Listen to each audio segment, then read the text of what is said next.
हमारे साथ बात करने के लिए कांग्रेस के वरिष्ठ नेता, राज्य सरकार के मंत्री डॉक्टर महेश जोशी। डॉक्टर साहब, कांग्रेस ने सारे पत्ते खोल दिए। आज नॉमिनेशन का अंतिम दिन है, आप घर पर हैं, तो अब तो ये मान के चल रहे हैं कि विधानसभा चुनाव आप नहीं लड़ रहे हैं, लेकिन क्या कारण मानते हैं और अगला कदम क्या है आपका? ये कारण तो मुझे भी नहीं पता।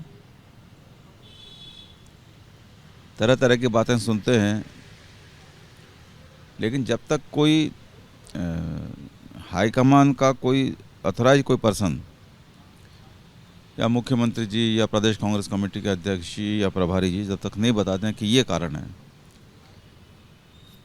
तब तक कुछ नहीं कहा जा सकता। यही कह सकते हैं भाई ठीक, हाईकमान की इच्छा थी, टिकट काट दिया।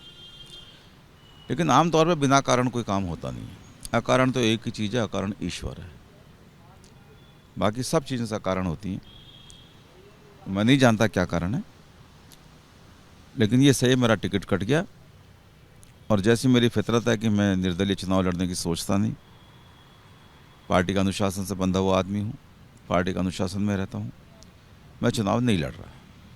लेकिन कहा जा रहा था कि शायद जो केंद्रीय टीम यानी कि कांग्रेस हाईकमांड का विरोध करना आपको भारी पड़ा, लेकिन अगर वो बात है तो शांति धारीवाल और आप दोनों लोग उसके बराबर के हिस्सेदार थे। शांति धारीवाल का तो टिकट हो गया, आपका टिकट नहीं हुआ, और बहुत से उन लोगों का भी टिकट हो गया जो कहीं ना कहीं पार्टी, आप लोग खुद कहते थे कि पार्टी विरोधी गतिविधियों में शामिल थे, लेकिन उन सबका टिकट हो गया। तो इस आपका टिकट कटना, बाकी सब लोगों का टिकट हो जाना, ये कैसे हुआ? इसलिए तो मैं कह रहा हूँ कि कोई तो कारण है। क्या कारण है ये पता नहीं लग रहा। जो जो संभावित बातें हो सकती थी, उन सब बातों के विरोधाभास में टिकट मिल गए। 25 सितंबर कारण होता तो धारीवाल जी को भी नहीं मिलता।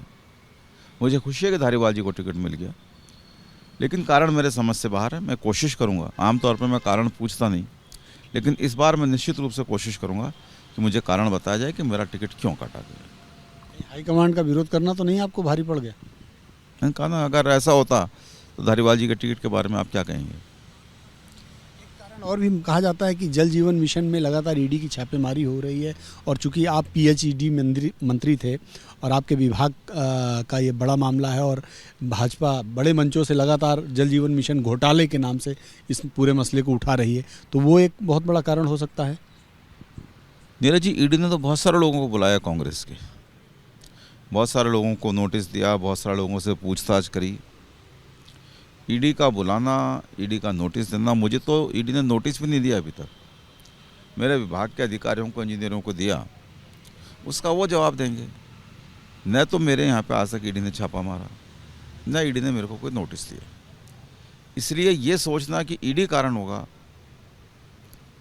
ये कहना मैं समझता हूँ जल्दबाजी होगी। ईडी ने बहुत सारी जगहों पर छापा मारा। मैं समझता हूँ कि ये जल जीवन मिशन जिसका आप जिक्र कर रहे हैं, इसको लेके ही कम से कम 35 जगह पे ईडी ने छापे मारे हैं, लेकिन अभी तक मेरे खिलाफ कहीं भी कोई ईडी को कोई बात नहीं मिली है। अगर मेरे खिलाफ कोई बात मिली होती तो ईडी के किसी प्रेस रिलीज में कि कहीं कोई बात तो होती। अभी तक ईडी ने अपनी तरफ से मेरे पे कोई आरोप नहीं लगाया है। ये मीडिया है, प्रिंट मीडिया है, इलेक्ट्रॉनिक मीडिया है, सोशल मीडिया है, इस पे जो खबरें चल रही हैं उस पर मैं कैसे यकीन कर लूँ कि भाई मेरे खिलाफ ईडी ने, मेरे विभाग में ईडी ने छापे मारे। तो अगर ईडी को मेरे पे शक होता तो मेरे खुद पे भी छापा मारने की कोशिश करती। अभी तक मेरे छापा ईडी ने मारा नहीं, मेरे को नोटिस दिया नहीं। और वैसे ही बताऊं कि जो टेंडर प्रक्रिया जो होती है वो ऑनलाइन प्रक्रिया होती है, जिसको कोई भी जो आदमी समझता है टेंडर के मामले में, वो जानता है ऑनलाइन टेंडर प्रक्रिया में कोई कुछ कर नहीं सकता। अब ईडी क्यों कर रही है, कैसे कर रही है, इसका जवाब तो ईडी देगी। जिनके ईडी ने रेड मारी है वो लोग ईडी के जो सवाल जवाब हैं, नोटिसेज हैं, जो भी प्रक्रिया है उसको कोर्ट में चैलेंज करेंगे। लेकिन ये सही है कि ईडी ने जल जीवन मिशन को लेकर बहुत जगह पर छापे मारे। मैं मंत्री हूँ, ये भी सही है, लेकिन अभी तक ईडी ने मेरे खिलाफ कुछ कार्रवाई नहीं की है। भाई जी, क्या लगता है कि आप पार्टी की आंतरिक राजनीति का शिकार हो गए? मैंने कहा ना नीरज जी, आप इसी जयपुर से सांसद रहे, विधायक हुए, कई बार विधायक हुए, मंत्री, अभी आप करंट में आप मंत्री हैं राज्य सरकार के, और टॉप के मिनिस्टर माने जाते हैं पार्टी में, टॉप लीडरशिप में माने जाते हैं राज्य की। उसके बावजूद अंतिम समय तक टिकट होल्ड रखा गया और लास्ट आवर में टिकट चेंज किया गया, आपको टिकट नहीं दिया गया। ये कोई स्ट्रेटजी हो सकती है या आंतरिक राजनीति हो सकती है? नहीं, मैं नहीं जानता कि स्ट्रेटजी ऐसी हो नहीं सकती। मेरे मन में पार्टी के प्रति इतनी गहरी निष्ठा है कि अगर पार्टी मुझे 10-15 दिन, 20 दिन, महीने, कभी भी मुझे पहले बुला के अगर पार्टी ये कह देती कि भाई इस बार आपको टिकट नहीं दे पाएंगे, तो मैं ऐसा व्यक्ति था जो खुद ही ये कहता ठीक है मैं चुनाव नहीं लड़ूंगा। 2008 में मेरा टिकट कटा, तब भी मैंने कोई रिएक्शन नहीं दिया, कोई विद्रोह नहीं किया। मेरी फितरत में नहीं है, मेरी फितरत में निष्ठा रखना, समर्पण का भाव है मेरी फितरत में। तो मुझे अगर पार्टी कहती तो मैं तो खुद ही बैक हो जाता। मैं ईश्वर में विश्वास करने वाला आदमी हूँ। मैं हमेशा इस बात का ख्याल रखता हूँ कि किसी को मेरे खिलाफ कहने का मौका नहीं मिले, मेरी निष्ठा पे कोई सवाल नहीं उठा सके। तो पार्टी कहती मैं तो खुद ही बैक हो जाता। सचिन पायलट का विरोध करना तो भारी नहीं पड़ गया आपको? मेरे ख्याल से मैंने पूरे जीवन में किसी के सम्मान में कभी कमी नहीं आने दी, चाहे वो मेरे से उनके संबंध अच्छे हों तो भी, अगर किसी संबंध कम है तो भी। अपने से उम्र में बड़े व्यक्ति का, अपने से पद में बड़े व्यक्ति का, साधु संतों का, महंत पुजारियों का, पीर फकीरों का, इन सबका सम्मान करना मेरी आदत में है और मैं सबका सम्मान करता हूँ। ये नहीं कहा जाता था कि आप चूँकि अशोक गहलोत के बहुत ही नज़दीकी मंत्री हैं, और जब वो प्रकरण चला जिसमें सचिन पायलट के साथ तमाम विधायक जयपुर से रवाना हुए और गुड़गांव में रहे, तो उस समय आप इकलौते मंत्री जो सब बहुत प्रमुखता के साथ बातें रख रहे थे सरकार की और पार्टी की, तो कहीं इसका तो आपको खामियाजा नहीं भुगतना पड़ा? आप मेरे किसी भी बयान में, मैंने किसी भी परिस्थिति में कोई बयान दिया हो, किसी व्यक्ति के सम्मान में कमी करता हुआ बयान मैंने कभी नहीं दिया आज तक। मैंने कभी नहीं छुपाया कि मैं अशोक गहलोत जी के विश्वास पात्र लोगों में से हूँ, लेकिन अशोक गहलोत जी का विश्वास पाने के लिए मैं किसी दूसरे के साथ नेगेटिव भाव रखूं, ये मैंने कभी नहीं सीखा।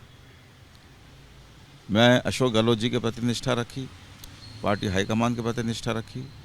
मैंने कभी ये नहीं समझा भाई सचिन जी में और अशोक गहलोत जी में बनती है, नहीं बनती है तो मैं सचिन जी के प्रति सम्मान में कोई कमी करूं। मैंने कभी ऐसा नहीं किया।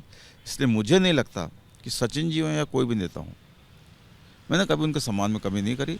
तो व्यक्तिगत स्तर पे कोई मेरे से दोहरा भाव आमतौर पे नहीं रखता। लेकिन फिर ऐसा क्यों रहा कि जब पर्यवेक्षक आए दिल्ली से तो यही कहा गया कि शांति धारीवाल और महेश जोशी ने अगुवाई की और इन दोनों लोगों ने पर्यवेक्षकों की बात नहीं मानी, और इसकी वजह से जो हाईकमांड चाहता था वो नहीं हो पाया? देखिए, इसका कारण तो ये है, शांति धारीवाल जी तो संसदीय कार्य मंत्री और मैं मुख्य सचेतक, तो ये जिम्मेदारी हमारी बनती थी कि सफलतापूर्वक विधायक दल की बैठक हो और जो संदेश लेके ऑब्जर्वर्स आए थे उस संदेश की पालना कराना वो हमारी जिम्मेदारी थी। ठीक है, संदेश का हमें मीटिंग और कन्विंस करने तक पता नहीं था कि मीटिंग हमने जो कन्विन की तब तक ये पता नहीं था क्या संदेश है। इसलिए ये कहना कि हमने हाईकमान के आदेशों की अवहेलना की वो भी नहीं है। फिर भी मीटिंग नहीं हो पाई, जो बाद में पता लगा कि एक लाइन का प्रस्ताव का जो है वो नहीं हो पाया, तो उसमें मैं समझता हूँ कि हमने मुख्यमंत्री जी ने माफ़ी मांग ली, और जिस तरीके से मुख्यमंत्री जी ने सड़क पे खड़े होकर और अपने हाईकमान से माफ़ी जाहिर की है, देश के इतिहास में आज तक किसी भी मुख्यमंत्री ने इस तरीके का विनम्रता का भाव नहीं रखा होगा। और हम तो विधायक दल के सदस्य हैं, विधायक दल का नेता जब माफ़ी मांग रहा है तो हमारी माफ़ी तो उसी में समाहित है। फिर भी हमने स्पष्टीकरण जो दिया, हमसे स्पष्टीकरण मांगा, उसमें भी हमने लिखा था भाई मुख्यमंत्री जी की माफ़ी के बाद हमने समझा ये मैटर ख़त्म हो गया होगा, लेकिन फिर भी स्पष्टीकरण मांगा गया, हमने स्पष्टीकरण भी दिया और उसमें भी हमने क्षमा याचना की है।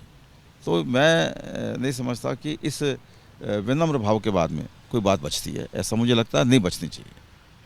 बचनी तो नहीं चाहिए, लेकिन बच तो गई, आपका टिकट तो कट ही गया। टिकट के बारे में तो बार बार वही बात उठती है। देखिए, अभी खोज का विषय है, कि टिकट क्यों कटा। बात करने के लिए डॉक्टर महेश जोशी जो पीएचईडी मंत्री भी हैं, पार्टी के बड़े वरिष्ठ नेता हैं, यहाँ से सांसद भी रहे हैं जयपुर से, फिलहाल हवा महल सीट से विधायक हैं, लेकिन इस बार पार्टी ने उन्हें टिकट नहीं दिया और आज अंतिम दिन है, तो इसकी भी संभावना नहीं कि वो चुनाव लड़ेंगे। लेकिन उनका साफ मानना है कि क्यों कटा अभी भी इनके लिए भी रहस्य का विषय है।